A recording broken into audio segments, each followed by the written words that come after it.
Hello, Rashida. I've got friends from Morocco there. Oh, So we'll give you a quick overview of the Global School Alliance. Thank you, Nisha. Now, for those of you who haven't joined, we very much encourage you to do so on our free platform. 5 years old, we are having an event in London on the 29th of November. So for anyone who's in the UK, please come and join us for our 5th birthday celebration. And we are very much about celebrating global educators. You are the most important people in the world, that global community of educational pioneers committed to empowering educators. So a huge thank you to the many thousands of schools and educators we work with. Thank you, Nisha. And do connect on the platform.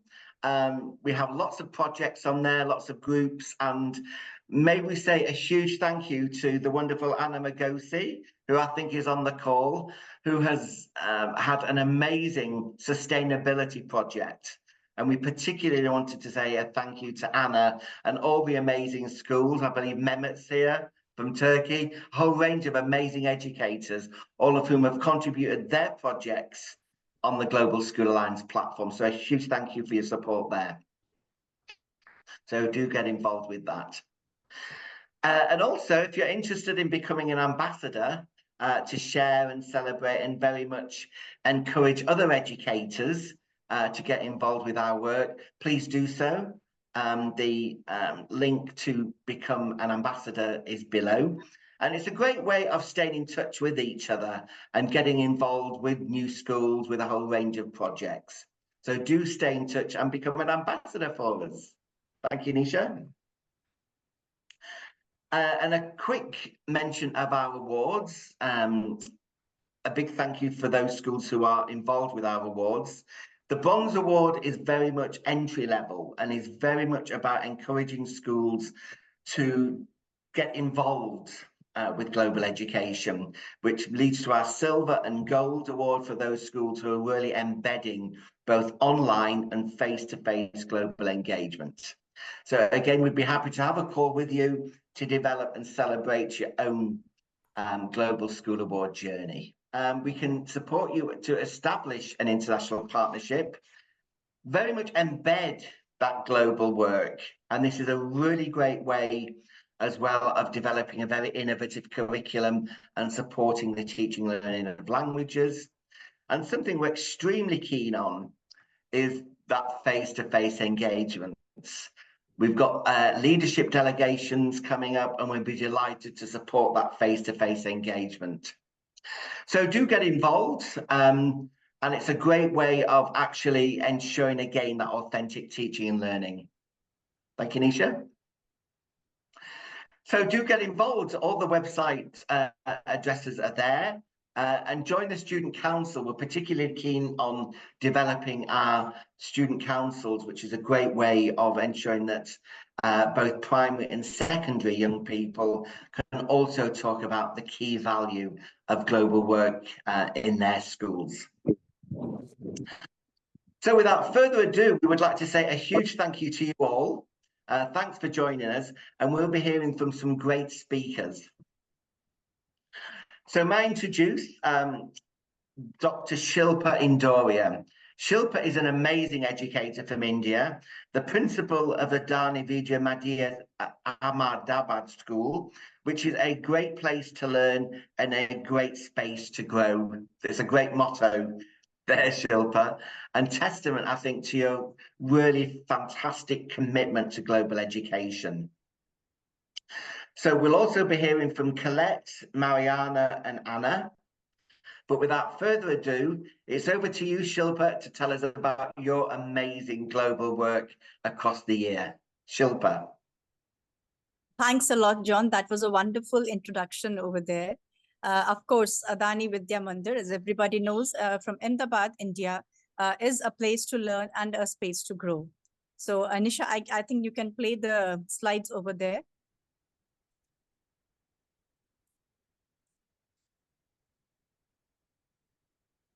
So this is our school, and that is how it looks. We follow all the sustainable development goals and the SDG goal, that is number 4, quality education. So you can see the school campus here. Next, Nisha. This is me, and I head the school. Our academic curriculum is more of Central Board Secondary Education, which is a government curriculum.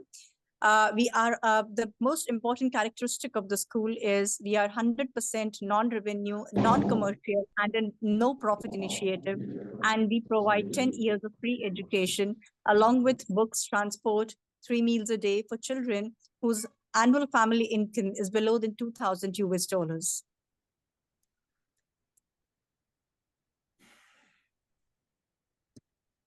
When we talk about a holistic global approach of Adani Vidya Mandir Ahmedabad, Global School Alliance was a platform that we actually came and had an interaction with John last year in the month of June. And we realized we are at the bronze level.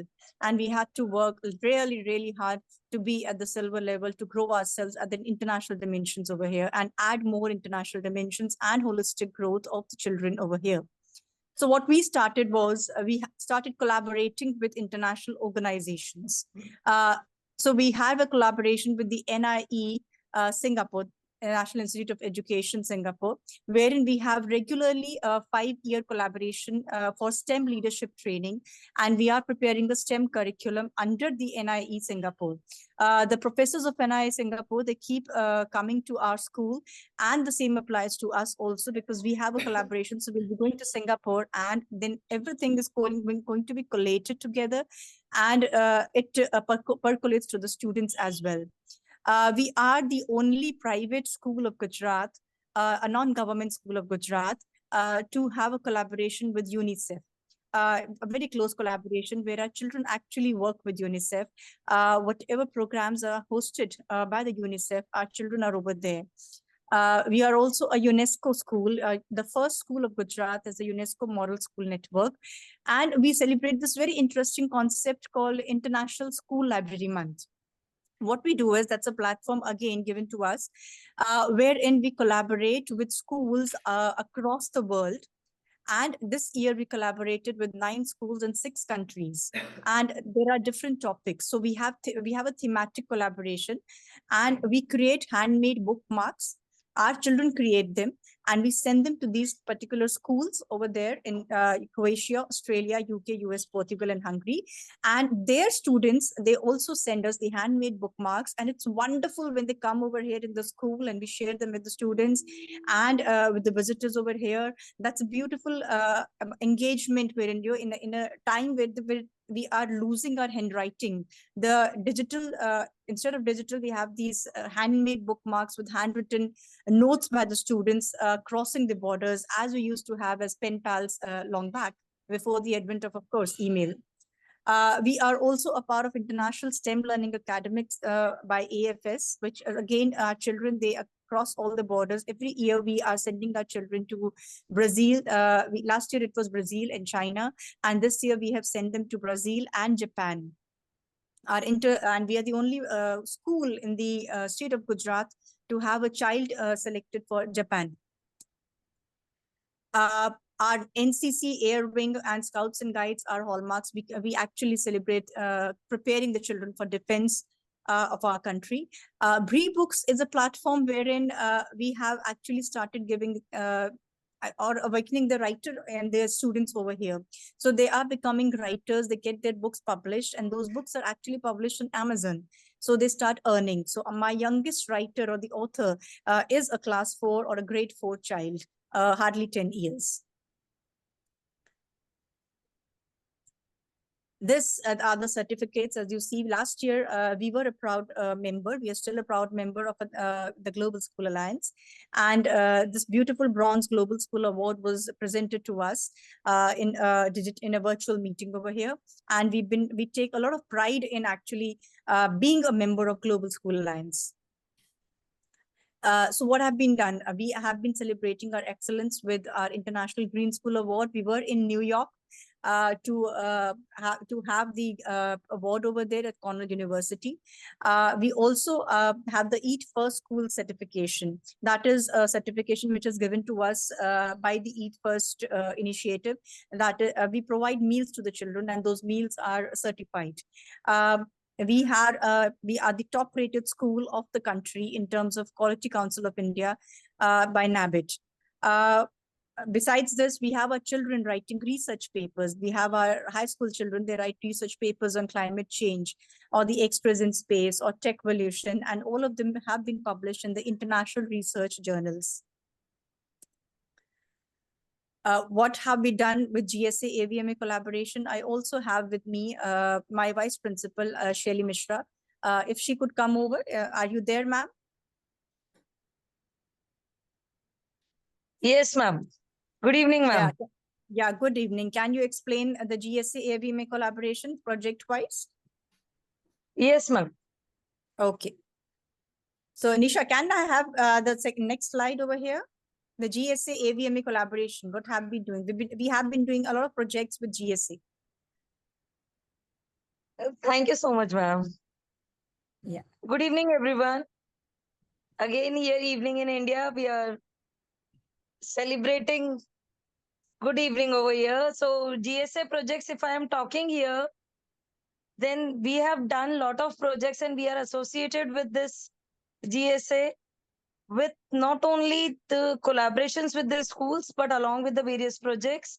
The first project which we can see over here, that is the very first initiative we have taken where our students have collaborated with a crochet school, and there they talked about the artificial intelligence pros and cons, and it was the virtual experience and the students really enjoyed it, and it was the very fruitful learning from both these sides. The second project which we have taken, this is as ma'am already shared, that we are working with the SDGs, and the environment is one of our major, we develop the ambassadors, those can actually contribute for the fulfill the SDGs. So rising temperature, on the basis of this only, the research paper was also published by our students, and following it further, our students also collaborated with the Canadian students, and where they discussed about the rising temperature on the Global Youth Forum. And there again, we targeted the SDG 13, climate change, where they have discussed about various aspects and how can they contribute to reduce this rising temperature concern for globally. The third collaboration which we had, that was for the 13 countries. Here, technically, if we will see, there is the Nations Trivia Game 2023 was basically organized, where the UN structure, history, their activities, on which online the students have participated, and our 8 students also participated from this in this collaboration. The next collaboration which we were having, this is a beautiful initiative which we have taken to say no to plastic. This is, if I am taking this project for the consideration of everyone, there we are not using the plastic bags. Our own students, with the gender equality, boys and girls, they all stretch the cloth bags. Even the younger ones, those are not been so comfortable with the needles and all. They have used the staplers and the glues and the paper bags they have created. And this project, with the collaboration, we have taken about the environmental awareness campaign, and the products which are developed over here under this project, then being distributed with the local communities. And they have celebrated and they enjoyed it. Ma'am, you want to add something over here? No, that's it. Thank you, ma'am. So if you can see, one more slide is there, ma'am. Yeah. Yes, we have Sorry, another slide. Yes. So what we do is we actually work with the SDG goals as well. So we have a platform of Global School Alliance where we are connecting with the international schools and work with the SDG goals as well. So we have all the SDGs, whether it's climate change or industry innovation infrastructure, or you talk about quality education, you actually see that we are doing it. So now if you can see the countries involved over here, we've almost worked with 15 plus countries. We put our projects on the GSA platform. Those projects are taken by the other country schools, and we then work collaboratively with them. So there are Zoom callings over there. We actually have debates and discussions through Zoom. We also exchange our emails over there. The children have a platform where they start connecting with the other children in the international schools over there. So you can see we also had the COP28 challenge for our schools when the COP was going on in Dubai, of course. Total global schools participated in the World Environment 24 Day. There were 5+ schools, and we had 580 students working with them. We had the global SDG goals, the SDG 15 and 13, that is life on land and climate action. Finally, with the International Day of Yoga, which we celebrated on 21st of June, we had a collaboration with Monkstown Primary School from the United Kingdom. And we always have the learning objectives intact over there. We discuss them, and then we share pictures. There are there are times when the time zones of the schools will not match with us. So when that happens, what we do is we record our sessions, we have our videos over there, and then we share the videos with the schools through emails. And the other schools, they actually collaborate with us on the same platform. So finally, the collaboration between Global School Alliance and Adani Vidya Mandir Ahmedabad is fostering holistic growth and, of course, preparing our students and staff for the future as well. One thing that I would underscore over here is the confidence building that has happened among the students because of the collaboration and the platform. My students are more agile now, and they actually know that they can go over there on the GSA platform. They can register their project, and they can seek, students, international students in the other schools. That's actually a transformation that has happened in Adani Vidya Mandir with the platform of Global School Alliance that we have been giving to the students as well as the teachers. Thanks a lot, Nisha. Any questions? That was brilliant. Thank you so much, Shilpa. That was really, really interesting. I love the way that you brought in learning objectives as well, that underpinned all of your amazing work with the Sustainable Development Goals, your great work in AI with COP28, and all underpinned by the importance of continuous improvement, diversity, and creativity. That was a really fantastic commitment from a great global educator. Thank you so much. Really, really interesting. Thanks a lot, John. And we will work with you for your silver award. That was great. We're looking forward to be a notch higher on what we were last year. Yeah. Brilliant.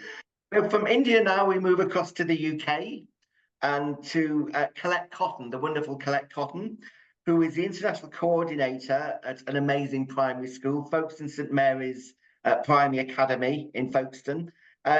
Colette is a legend, visiting 27 countries now, and the schools across those countries and how they can work together.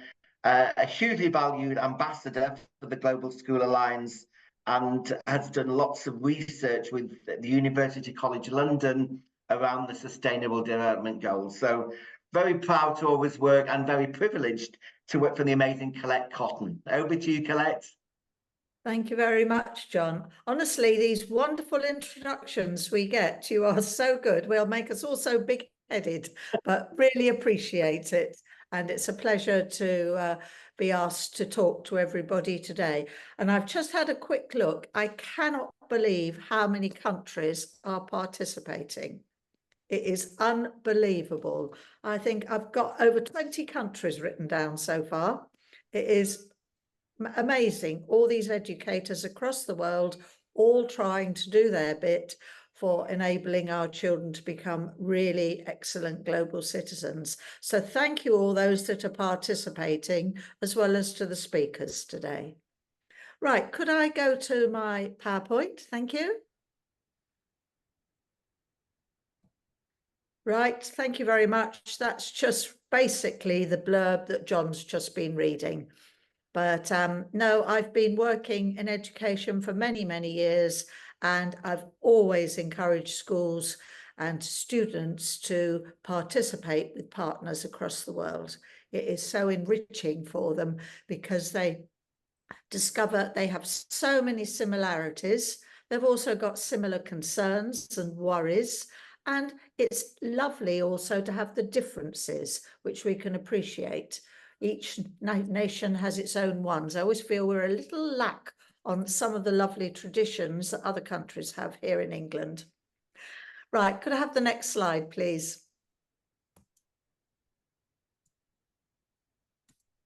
Thank you.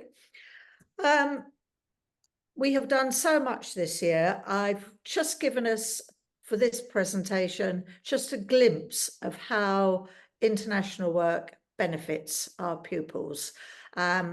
We aren't a private school, we're in a deprived area, and one of the key aims at the school is to ensure that all our pupils develop into globally aware young people. Most of them don't know much else from Folkestone, so it's really important to open their eyes to the rest of the world. Thank you. Next one. Right, I don't like to read the script, but I will. For over 25 years, St Mary's pupils have been working closely with more than 30 diverse countries. But this has helped develop the pupils' 4 C's: communication, collaboration, critical thinking, creativity skills, and also it has motivated them to do work of the highest quality. They can never get over when working with other countries, when English is their second language, that they can speak in English. And when I was working at some schools in Kenya, they said, how can they manage to produce work like that with only one piece of paper? And they're all kind of sitting half in the dark working. They just couldn't believe the standard. They said, well, and how do they know about X and Y axes on graphs? So it really opens their eyes to children around the world.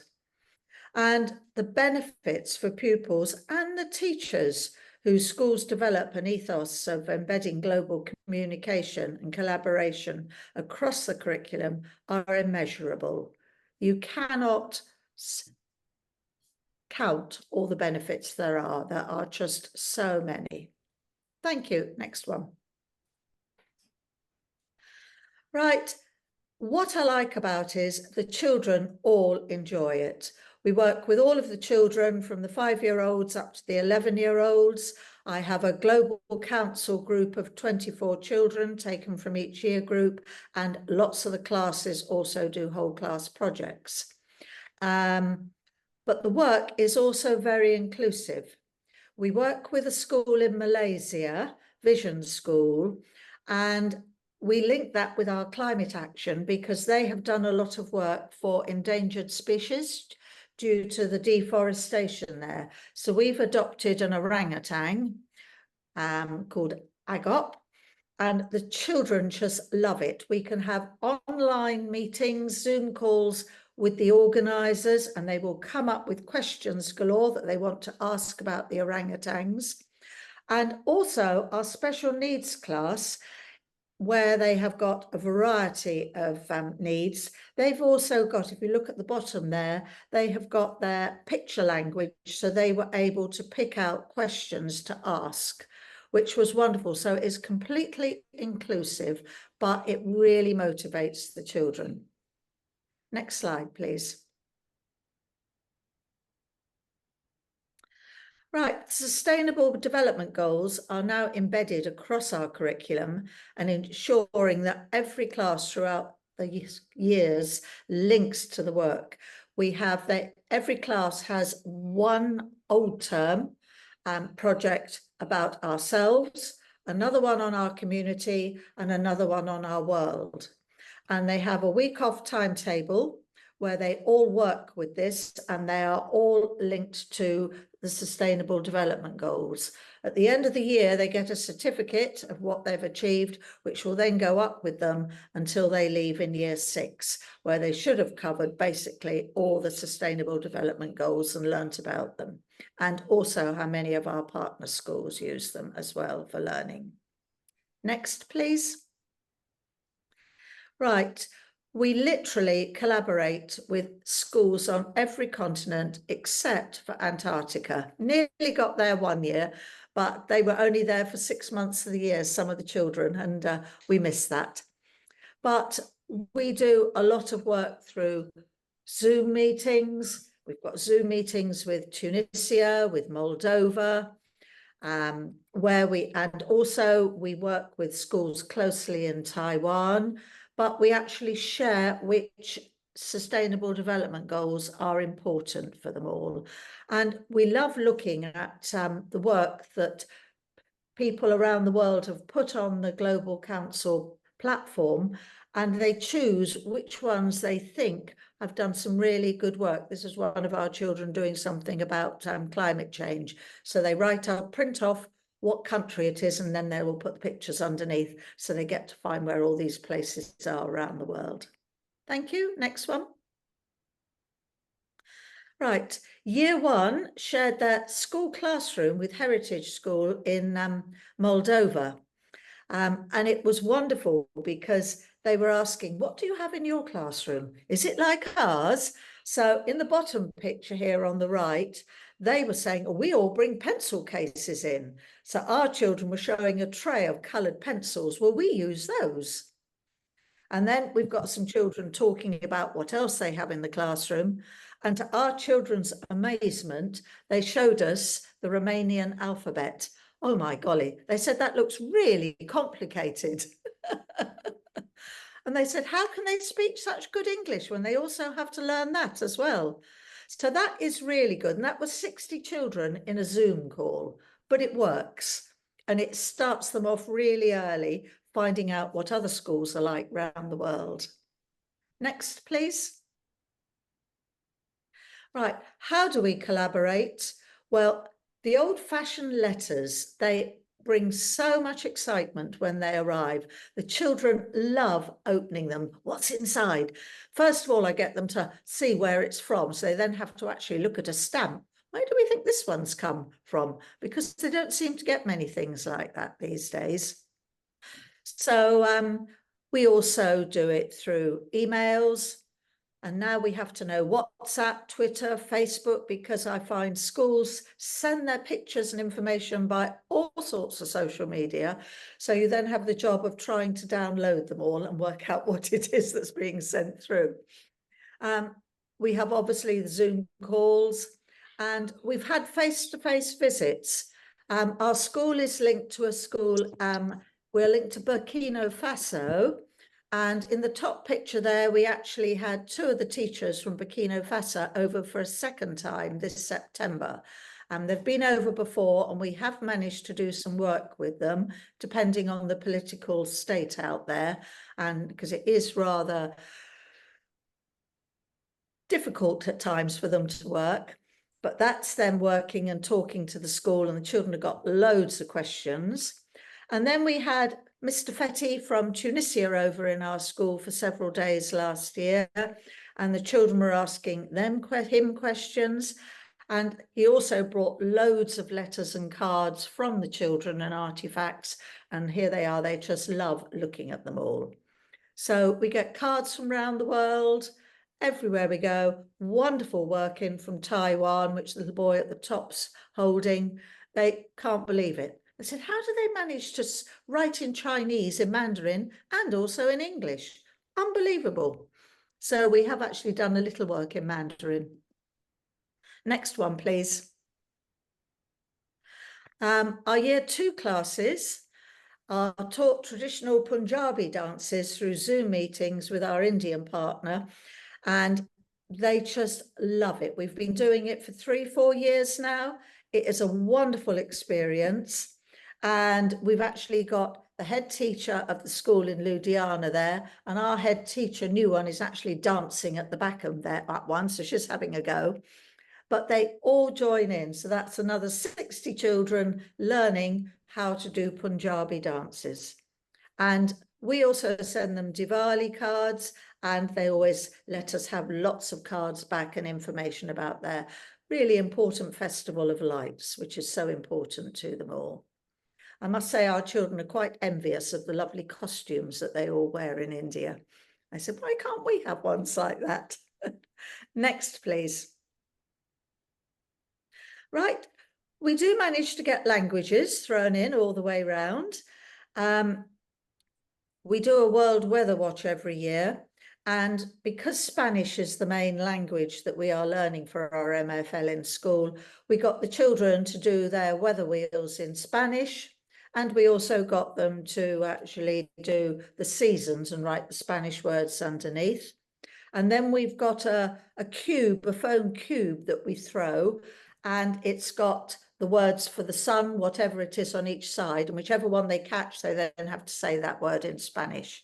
So they love doing that.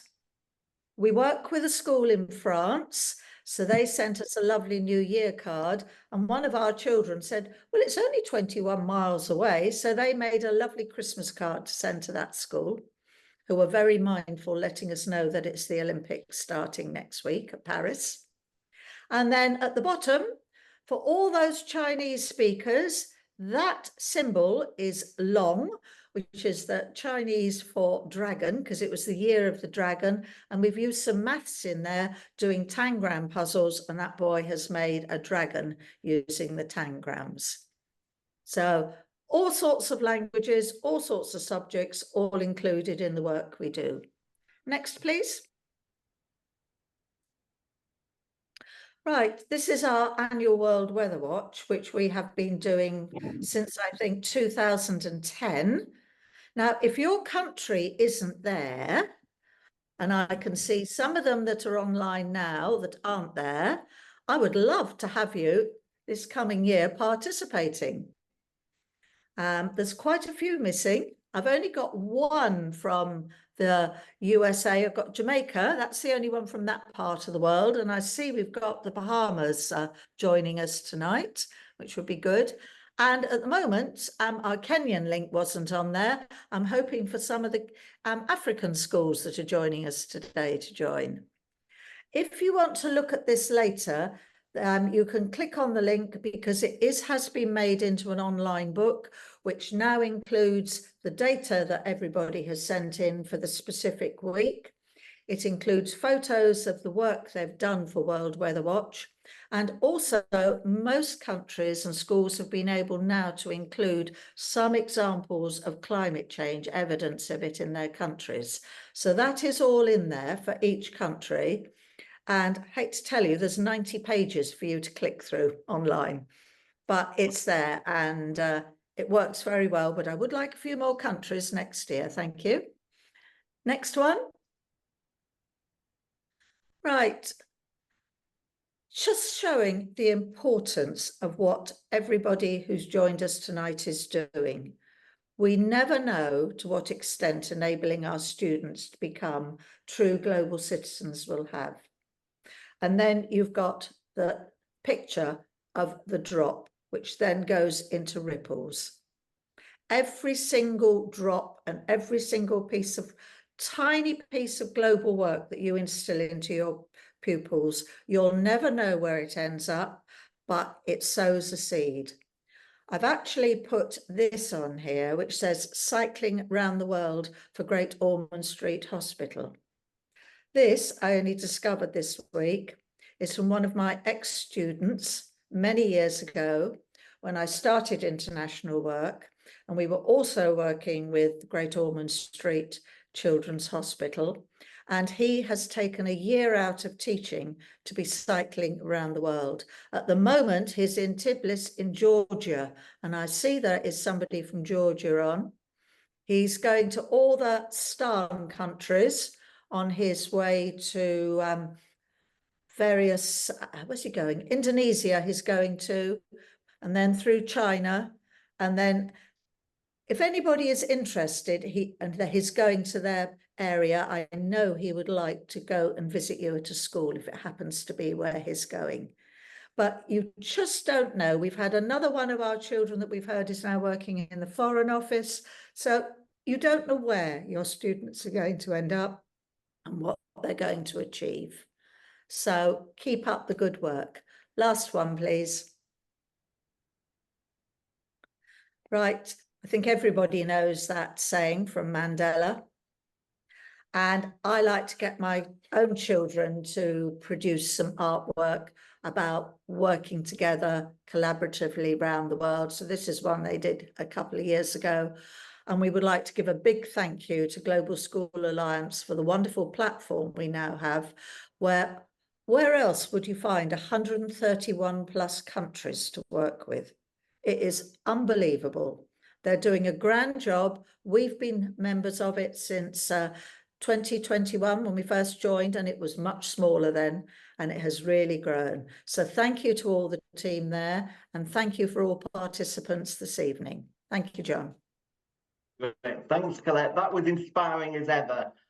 And absolutely, anyone on the call, if you'd like to join Colette's Amazing World Weather Watch, we shall certainly share the details of that to get everyone involved. And you're absolutely right, Colette. This is all about ourselves, our community, our world. So those drops of amazing inspirational teaching and learning that you're all doing is really making for a better, more connected world. So thank you. Really wonderful. So from the UK now, we're moving across to our friends in Bulgaria. An amazing global educator, Marian Maniva, who works at a very amazing school in Bulgaria, and we'll be telling you about their commitment to a whole range of innovative work.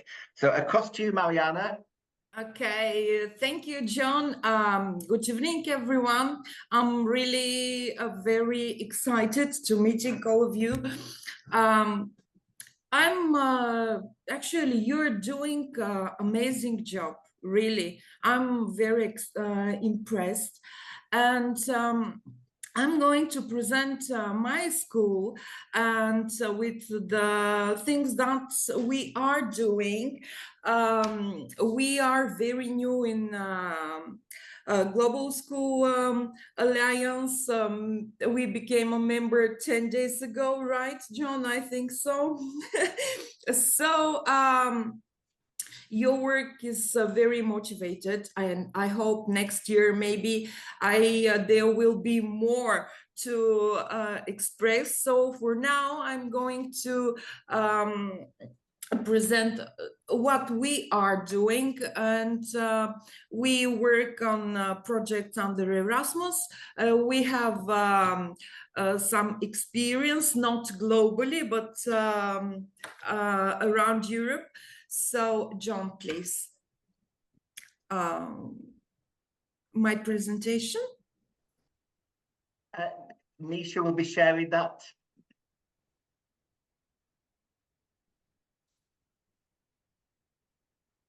Okay. Yes, let's start with the first slide. Yes, this is our school, Nightingale Primary School from Burgas, Bulgaria. Next, please. So our school is very old school, I can say, nearly 100 years old. It's 98 years old school with old traditions, and it is situated on the Black Sea coast in the city of Burgas, Bulgaria. The city is about, it's nearly 400,000. So the school is not very big. It's we have like 600 students between age 7 and 14, and 54 teachers. The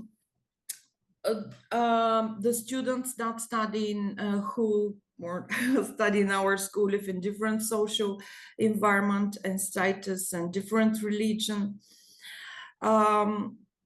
The school is a member of EcoSchool and is now the owner of the prestigious International Prize Green Flag. We also has participated in different tolerance project campaigns and so on. Next slide, please.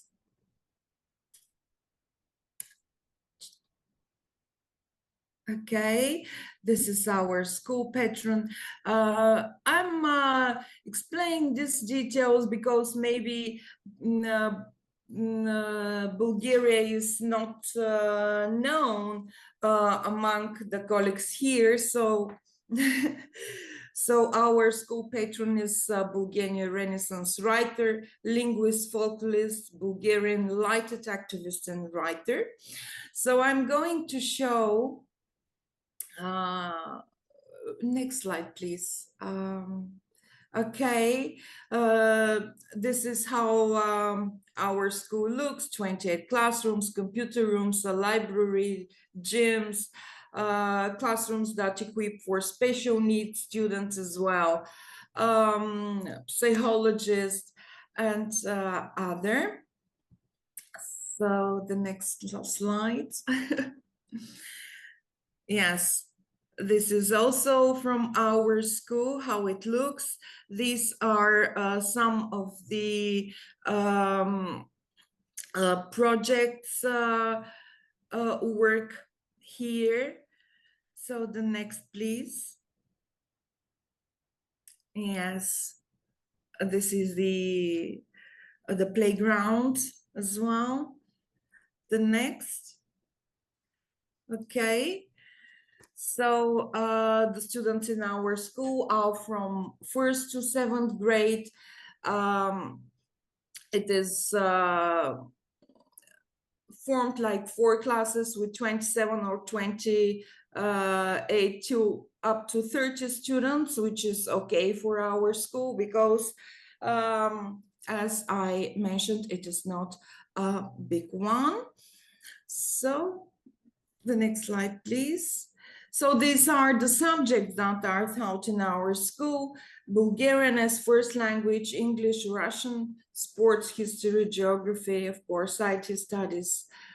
And we've got lots of out-of-class activities. It depends on students' interests. So it might be art, ecology, English, or so on. And some, okay, next slide, please, John. So the educational process, it is a structured system of organization and didactic measures aimed at performing requirements of definite educational level according to the Bulgarian European Union standards. And it is based on the principes, and it is some photos of educational process. Okay. Next, please. I put lots of photos. Yes, these are our students with the uniform. Yes.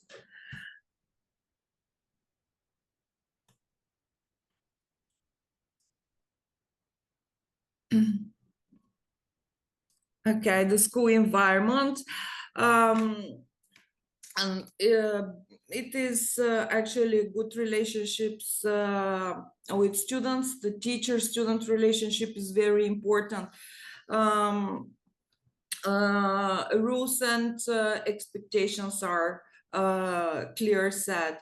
We encourage students' participation and celebrate their achievements, opportunity for professional development of teachers. I hope that we will get more as member of Global School Alliance now. Everyone in our school community feels safe, included, and accepted. Everyone actively promotes positive behavior and interactions. And of course, there is a culture of mutual respect. Okay, this is more of some projects in biology here I can see. Okay, can we? So out of classroom life.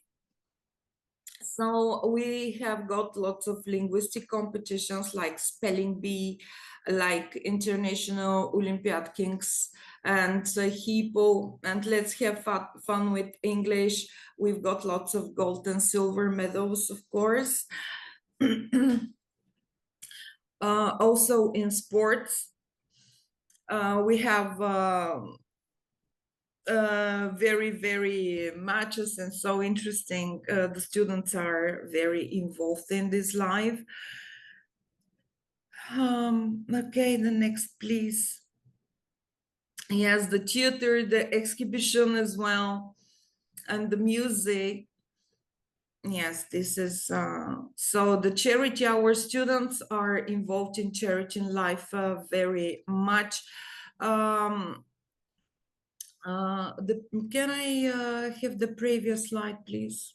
Okay, so here the children are involved like different causes, like for sick children or elderly people, and this heart you can see there, it was very interesting.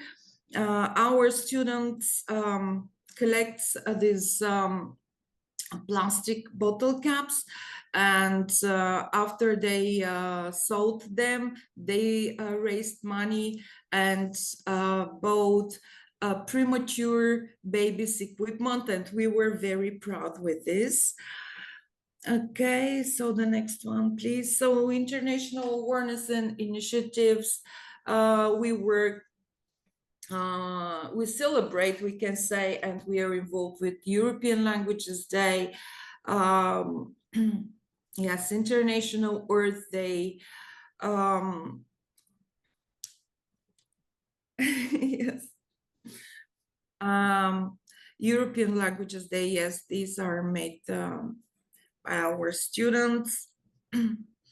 So the international project, as I mentioned before, we have experienced in Comenius and Erasmus projects since 2008. So we had partners crew from Spain, Turkey, Estonia, Poland, Austria, sorry, and Romania. As we are, our school is eco school, as I say, we worked on eco project.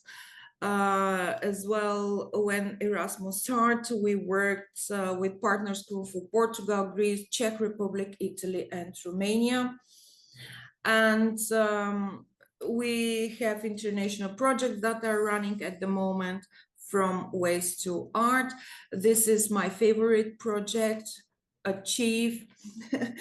If I have the chance next time, maybe I will explain in details. Yes, this is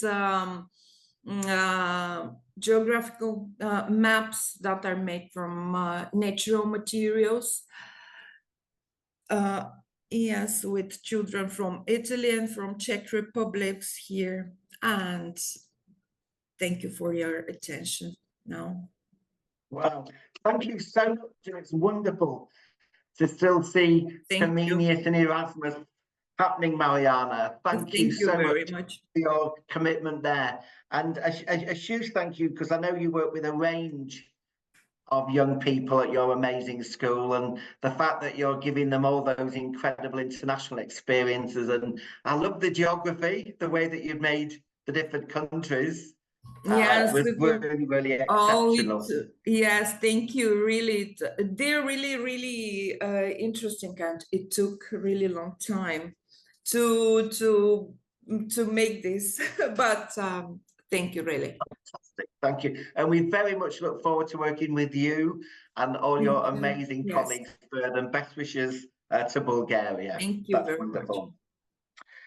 So we move now to the amazing Anna Granger, who's based in the UK. And Anna is an MFL teacher of 25 years standing, has taught primary, secondary and adult educators, hugely valued Global School Alliance ambassador, and she'll be telling us about her amazing work for Coventry City of Language, which will bring together the importance of language and communication across the great city of Coventry.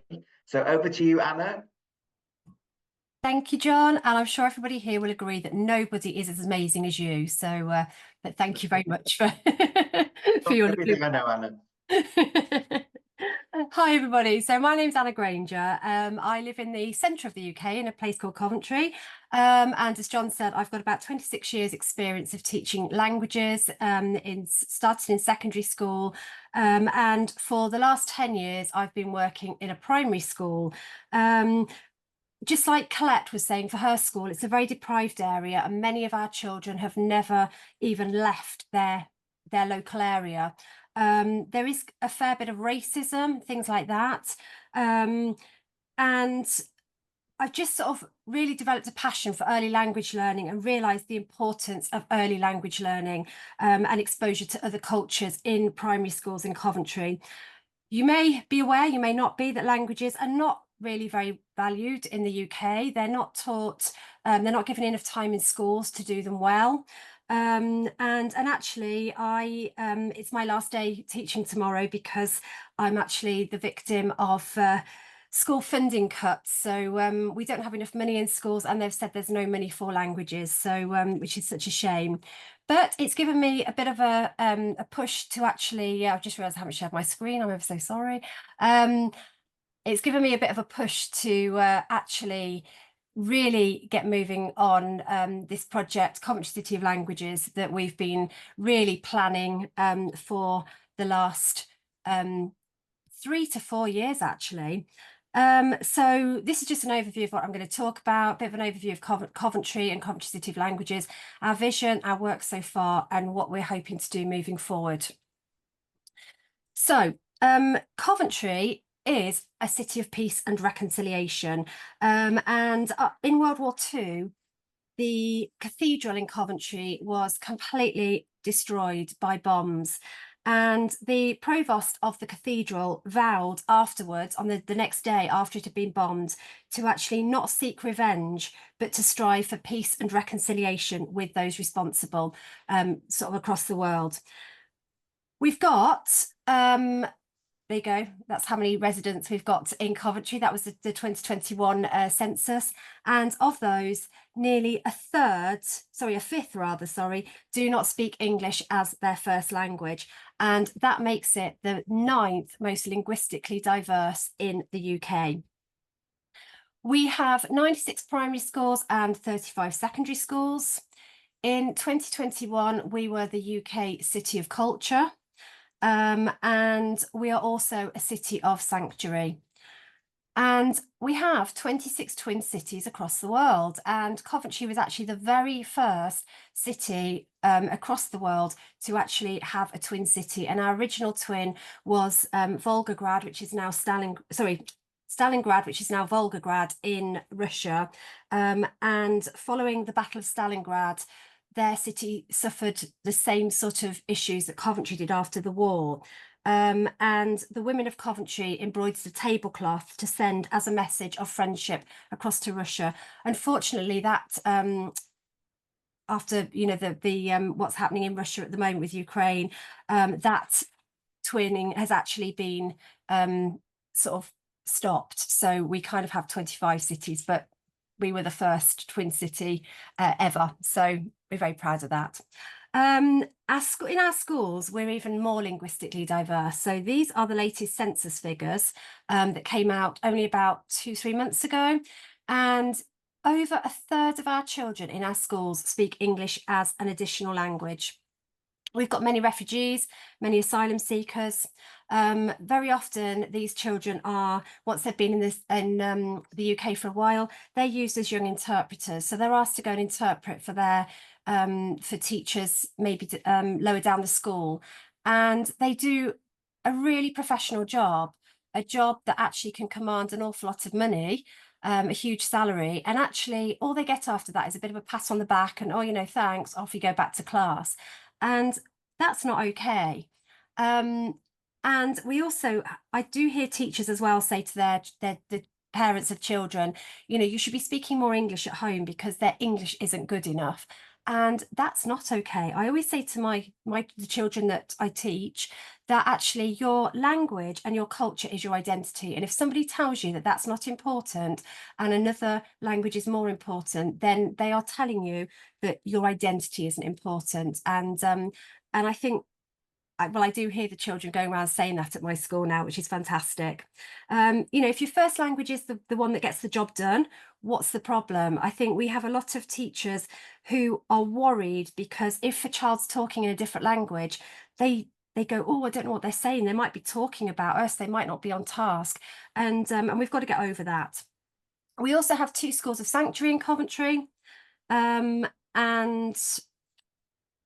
hopefully we will have some more. So how did Coventry City of Languages come about? So my colleague and I think we just had too much time on our hands over lockdown, and we just sat having a moan about the demise of language teaching. We're struggling to recruit language teachers now.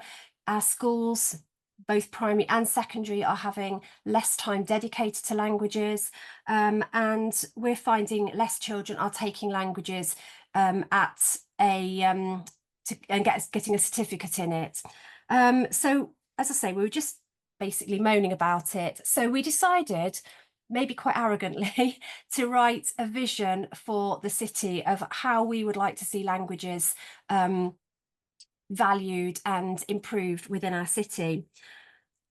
We then got in contact with 2 of our members of parliament who have been absolutely amazing at supporting us. And we were sort of talking all about our worries about coming out of the European Union, what impact that was going to have on our schools and our children, our international education and things like that. And they were absolutely fantastic. And we just said, we want to be a city of languages. And one of our MPs just said to us, well, why don't you just call yourself it? And people might just think that you always have been it. And, so she gave us that confidence and we just went, okay. So we did, basically.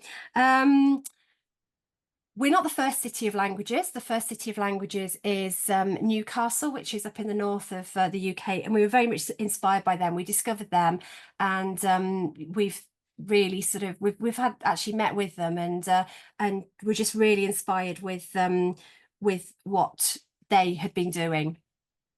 So these were some of our initial partners, and Vicky and I just decided to make a few phone calls, send a few emails, and we just really invited potential stakeholders to a virtual meeting as it was we were still in COVID lockdown. And we didn't really expect anybody much to turn up, but lots of people did turn up. And we discovered that there were just so many people that shared the vision, but nobody had ever thought to get everybody around a table to discuss how we could work together. And it was just an amazing meeting, and it just kind of showed us how much support there was in Coventry. So these were some of our initial partners. You can see there's the Global School Alliance. We have 2 universities in Coventry who we work very, very closely with, the Cultural Institutes. We have worked as well with the council, Coventry Council, the British Council, and also local businesses as well. So our vision has got 4 strands to it. So the first one is we want to make sure that all languages are spoken in Coventry, and we have 197 just in our schools. So we reckon we have over 200 languages spoken in Coventry. We want to celebrate those, and we want other people to celebrate them, and we want to let people know that there are all these different cultures and languages within our city. We want to also improve the teaching and learning of languages, particularly upskilling primary school teachers. In our primary schools, many of our teachers are expected to teach a language, but they've never learned a language, or they've never learned the language that they are teaching. And some of my colleagues, after finding out that I was leaving, they were saying, well, who's going to teach Spanish? Are we teaching Spanish? Have I got to teach Spanish? I don't know what I'm doing. I don't know any Spanish. And if we do it badly in primary school, the primary school is the key age, because if we do it badly, we turn them off by the time they get to secondary school. They don't want to engage, and then we've lost them, and they don't leave school with that really important skill of learning of speaking another language. And I just think that in the next 15 years or so, the children in our schools today, they're going to be competing on the global stage with their peers across the world. We've seen that we don't have to, we can work remotely. We don't have to be in the city or the country of the company we're working for. And if these children, if our UK children are just monolingual and they've got to compete against their peers across the world for jobs, then who is going to employ our monolingual children? And finally, we want to promote language skills for work. So we want to work with local businesses. And there was a report written a couple of years ago by the British Academy, and they estimate that the UK economy loses out on £48 billion a year due to the lack of languages within the workplace. So we think it's a really important thing that we need to work on, sort of both within our city and across the whole of England and the UK. So up until now, we've done a few projects. We've worked with the universities who've done some virtual visits. So obviously over COVID, schools were not able to go abroad. They weren't able to go on visits, but the universities still had language students who were going abroad for their third year. So students were linked up with a local school, mostly primary schools, and they worked with the primary school to find out what they wanted in order to show the city that they were actually living in, or to send some videos back for the children to watch, or language bites or whatever. And that has been hugely successful. That's an ongoing project. And my school, we actually linked up with a student in Malaga, and the children were just so excited to see all the pictures and the videos and things that she sent over of Malaga. And then we actually did a project where I taught them some places that we have in Coventry, some places in Malaga, and we actually compared the two cities in Spanish, which was amazing. They did some amazing work on that. We have had some secondary school children who co-authored a book with a professional translator all about being bilingual. And very often, I think those children who come across to the UK and have to learn English when they arrive in the UK and they're thrown into a school, they very much feel they're always playing catch up with their peers. And it just gave those bilingual, those children with English as an additional language, the ownership of something. They were the experts, not the monolingual children, not the children that were born in the UK. They were the experts, and they were so excited to take part in that project. We've had some student visits into secondary schools. So the universities have language ambassadors, students who are currently doing a language degree, and particularly in Year 9. In Year 9 in the UK, children have to choose the subjects that they want to do in Year 10 when they're 14. So they get a choice when they're 14, and languages is very often in secondary schools a subject that they can choose. So lots of children choose to drop it because they perceive it as being difficult or boring or whatever it might be. But at Vicky's school, they had a virtual visit from some students, and Vicky had a few students in Year 9 that sort of said, well, we can only choose 2 subjects, and Spanish is going to would be our 3rd subject, so we're not going to do Spanish. But after the visit, she had a lot of children that actually went straight up to her and said, I'm changing my options. I don't want to do whatever the other subject was. I want to do Spanish. So that was a really, really positive thing. And again, that's still happening in the city. We've done projects with Twin Studios projects, who have been trying to rekindle some of the Coventry twinning links with cities across the world. And all of this really improves cultural understanding. 2 years ago, we were the winners of the Your UK Parliament Award, the Community Campaign of the Year 2022. And it was incredibly exciting. We got invited down to the House of Commons, and we actually had afternoon tea in the Speaker's House, which was amazing. And we won this wonderful trophy for our work. We beat over 200 other applications to actually win it, and it was just the most incredible day. I think I walked around for ages going, people were saying to me at school, "Are you okay?" And I was like, I don't know. But so yeah, really proud of that award.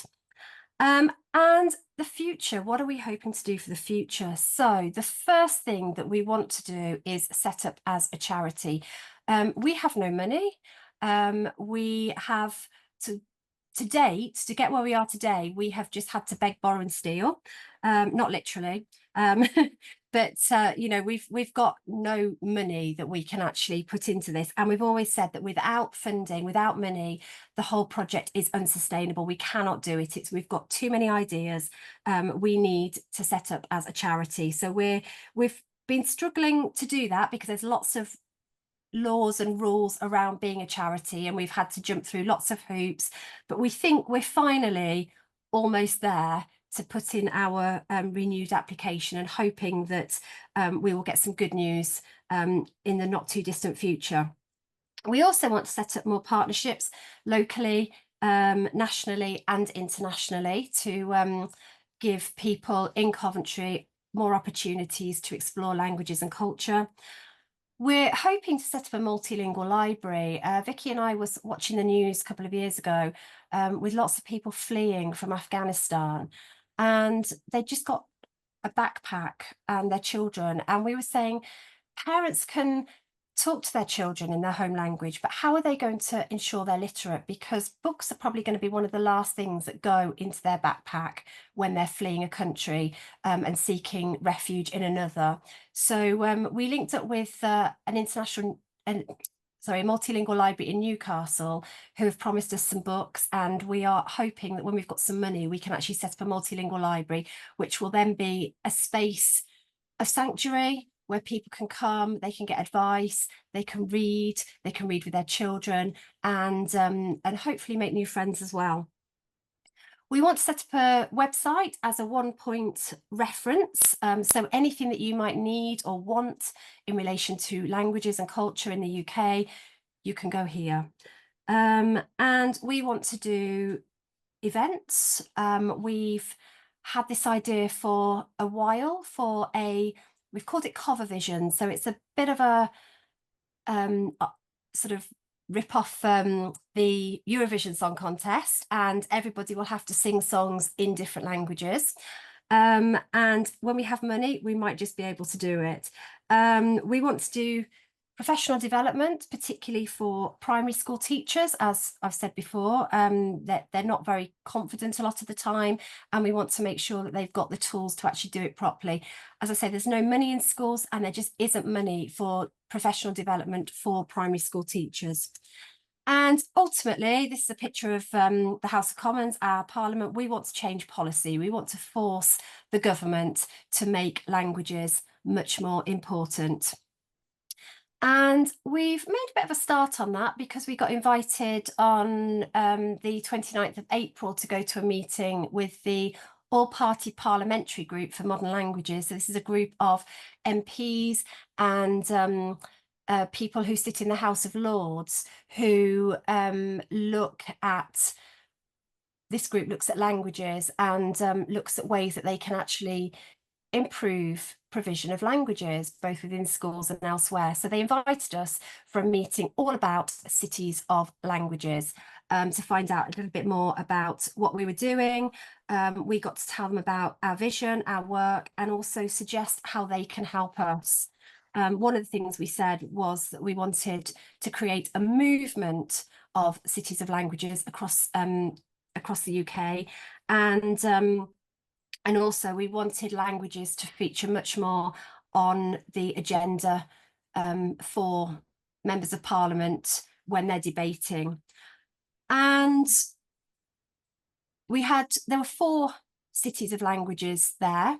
So as well as us, there was Newcastle, who we were very much inspired by. Portsmouth have just set themselves up as a city of languages. They said they were inspired by us, which was lovely to hear. And Manchester, who have been a city of languages for a little while as well. And as I say, we want to create a a movement of cities of languages. We've now been working with the British Council to see whether we can put something together to help other cities that want to do that. And the meeting was also streamed online, and we have been told that Aberdeen up in Scotland, which is just up here, have expressed an interest to become a city of languages as well, which is fantastic. So that is really just a very, very quick overview of what we've been doing. I only had 10 minutes. I could talk for hours on this. I know we haven't got time for questions at the moment, but if anybody does want to get in contact, these are my Twitter handles. So I am global_educator, and Coventry City of Languages is Cov Languages. We aim to get onto more social media as well once I finish my job tomorrow and I've got more time to think about it. So thank you very much for listening. Brilliant. Thank you, Anna. It's absolutely brilliant. And I think it's your passion that really shines through. And as Rob was saying, you are a living legend in the importance of global education, and we're hugely grateful. And I was thinking it should be Liverpool. I think we should certainly push for Liverpool to be the next. Be fantastic.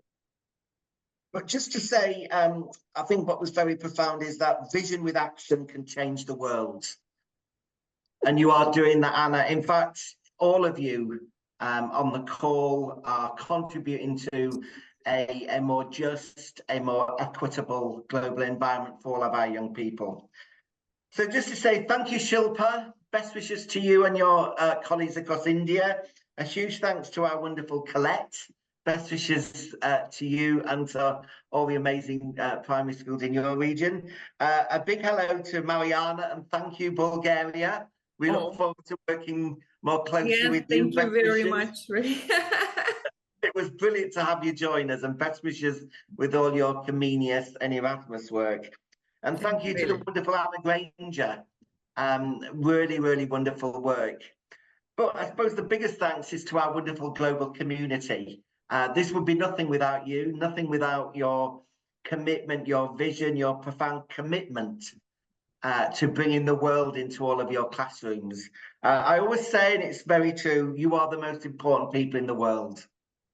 And showing that young people are having those experiences, and showing that young people can be more informed, inquiring, globally aware young people. So it's really brilliant. Okay, and it's great to have so many ambassadors on the call. Again, a big shout out to Anna and her amazing project, Let's Make a Better World and Sustainability, to Mehmet, to all our friends across our wonderful Global School Alliance community. Far too many to mention. And Mr. Rob Ford, hello, Moldova, and Tatiana, and hey, Khaled, hello, Egypt. But just to say, have a wonderful summer. We are having a drop-in session next month about the Global School Awards. So if you're particularly interested in that, that'll be a much more informal session for your own contributions to that before we start again in September. So without further ado, have a wonderful summer for those of you going away. Many of you are already on your summer break, but just to say a big, big thank you. It is a true privilege to learn from you, to work with you, and to ensure that young people are getting the very best every day in global education. So I think, give yourselves a round of applause virtually or for real. And we look forward to touching base again in September at the next webinar. And we're having our drop-in session in August. So have a wonderful break, and we will see you soon. Thank you, Benson. Good to see you. Please, we will be putting the session on the website as well. Thank you, Anna. Thank you, Michaela. Good to see you, sir. Thank you, John. Thank you, Martina. Good to see you. Thank you, Shilpa. Thank you. Bye-bye. Okay, take care, everyone.